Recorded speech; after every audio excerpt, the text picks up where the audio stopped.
The coastal highway in Florida was beautiful. At times, you were right along the ocean and its wondrous beaches. The sun was shining down, giving everything a glimmer. A gleaming black supercharged Jaguar S-Type R roared along this stretch of beautiful coastal road. Inside the vehicle, Hotel California by the Eagles had been playing for about an hour now, on loop. As it started playing again for the umpteenth time, Laura finally pressed the power button, bringing a silence to the car. Kevin quickly looked over from the road and exclaimed, "I can't wait to hit the beach tomorrow. Once we're all settled in, babe. That water's gonna feel great. I hear the beaches here are amazing." He put his hand on her leg and lightly squeezed. Laura put her hand on top of his, replying, "Yes, of course. But remember, we're here for my family and tradition." She stared at him. He responded, "Speaking of your family, don't you think it's weird that we've been together for 3 years, we got engaged, and I still haven't met them?" Laura disregarded his question and asked one of her own. "What's the worst thing you've ever done?" Kevin stopped smiling and thought for a moment. "That's a strange question. Why are you asking me that?" Laura was adamant and she asked again. "What is the worst thing you've ever done? I want to know right now before we get there." Kevin took a deep breath and sighed as he exhaled. "Look, this is not something I'm proud of. In fact, it still hurts me to this day, anytime I think about it. Before I met you, I was a real mess. And this is why." He trailed off, stopped speaking, focused on the road ahead of him. Laura hit his shoulder. "Tell me!" Kevin spoke up. "Fine.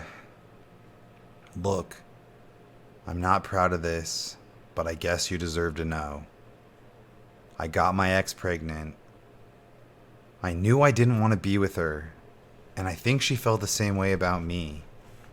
We were not ready for a baby, and we both agreed getting an abortion was the best thing to do. I still remember sitting there waiting for it to happen at that facility, thinking the entire time I was making a mistake." There were tears in his eyes as he continued. "I regret it. That baby deserved a chance at life, and we took that chance away. So there you have it. I'm a terrible person, and that's the worst thing I ever did. I killed my own child before it was born." He wiped the tears away from his eyes and looked at her, trying to get a read on her face. Laura stared at him expressionless. "I never knew that. How come you didn't tell me before now?" "I'm ashamed of it. I don't want anybody to know. But it's part of who you are." "Yeah, it is. And I'm ashamed of myself. I would never do that again." "Aren't you going to ask me?" "Ask you what?" "Don't you want to know? The worst thing I ever did?" "I don't know. I guess since I told you, sure. What's the worst thing you ever did?" She replied calmly, "I ran a stop sign." "That doesn't sound so bad. It's just..." She interrupted him. "I was in my brother's truck. We were running low on drinks at our party. I ran that stop sign because no one ever uses that road unless they live back there. And I knew everyone was back home at the party. The road is on a private property.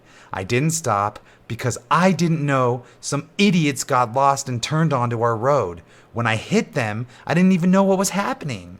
It was terrible hearing the metal crunch screeching. I wasn't wearing my seatbelt. I went straight through the windshield. That's how I got this scar." She pulled her long red hair back and pointed to a faint scar that went at the top of the cross of her forehead, right next to her hairline. Kevin looked quickly from the road to where she pointed. "I never noticed that before. It's so close to your hairline." She continued, "They had to sew my scalp back on, and I had surgery. I was drunk, you know. They say that's the only reason I'm still alive. I was so drunk I didn't react. That's what saved me." Kevin said, God, that's horrible. I had no idea. I can't even tell. You look great, babe. But what happened to the others?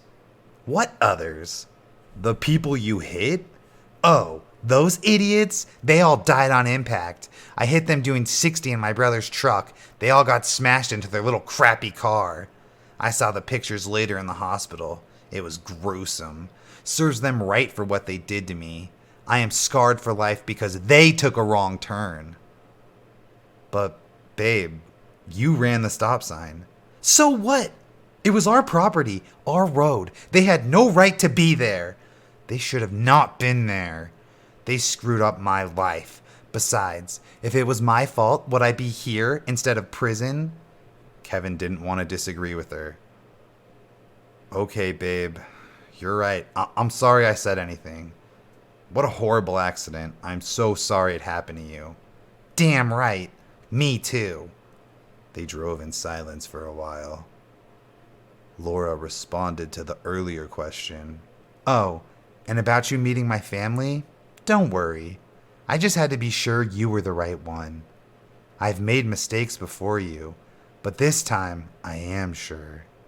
You're going to meet all of them today, and they're going to be so happy to see you. She smiled at him. Her eyes were unblinking. He smiled back at her. A loud roaring rang out before Kevin could respond, and a fast-looking red convertible came from behind them out of nowhere and swerved right in front of them, then started slowing down. Kevin's attention snapped back to the road, and his foot hit the brakes as he slammed his hand onto the horn. He swerved the wheel. The Jaguar jerked to a stop on the side of the highway.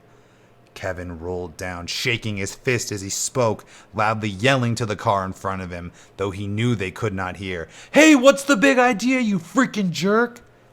The person in the red convertible put their arm up and stuck their middle finger out before accelerating off at a remarkable pace. He looked over to Laura. What the hell was that about? Are you okay, babe? She had not reacted at all to what had happened and was still staring at him. She spoke softly, repeating herself. Don't worry. You're gonna meet all of them. Yes, all of them. Hurry. Let's get there fast. We aren't far now. Not far at all. Kevin wasn't paying attention and didn't hear her. He asked, What'd you say, babe? Laura put her hand on the back of his neck and slowly rubbed. I said that was crazy. Let's go to the gas station or a store and grab a drink before we get there. All our talk has made me thirsty. The hairs on the back of Kevin's neck stood up, and he felt a weird tingling sensation go up his back. He shook his head, trying to shake off the weird feeling, as they continued down the highway towards the nearest exit for a drink. They were parked in an old-looking gas station. Laura walked out the front door with a big brown bag in her hands. She was smiling at Kevin. He smiled back at her. Leaning over, he grabbed her door's handle and popped it open for her. Using her knee, she opened the door the rest of the way. She sat down and took a bottle out of the bag. It was one of his favorite beers. She twisted the top off and put it up to her mouth, taking a swig, and then handed it to him. He took the bottle from her. Thanks, babe. Don't mention it. Hey, you enjoy that and let me drive the rest of the way. We're almost there. I can handle one drink, babe. I'm fine. I know. It's just tricky. I don't want you to miss the turn. And I grew up around here. Plus, this way you can have as many drinks as you want. I got a 6-pack for you. We're still about 20 minutes away. He smiled at her thoughtfulness. The thought of meeting her family was a little nerve-wracking. Okay, baby, that sounds great. Here, hand me the bottle so no one sees it and let's switch seats. I'll hold it for you until you get over here. Kevin nodded, handed her the bottle, and got out of the driver's seat. As he walked over to the passenger side, she slid over to the center console and sat in the driver's seat. He opened the door and she handed him his drink. Taking another out of the bag, she twisted off the top and held it out to him. Kevin asked, Whoa, babe, am I double fisting these? She laughed. This one is mine. Cheers, you idiot. He laughed and thought about the story he just told her. Okay, but just one for you until we get there, babe. She winked at him. The bottles clinked. She guzzled her entire drink in one big gulp, then put her empty bottle in the big brown bag and started the car. She pressed the button, turning the music back on, and turned it up loud. Kevin exclaimed, "Damn, girl, what's the rush? I love this song." She yelled back over the loudspeakers, "Drink up, you wussy. There's plenty more." He shrugged and tipped the bottle back, guzzling it down as she had done. "Damn, this is good on a hot day after all that driving. Let's bring some of these with us to the beach tomorrow." Laura winked at him and smiled. Kevin suddenly felt groggy. He sagged forward and passed out almost immediately. He tried to say something before his world went black, but it was indistinguishable, and the music was too loud to hear. Laura pushed the power button. The music stopped.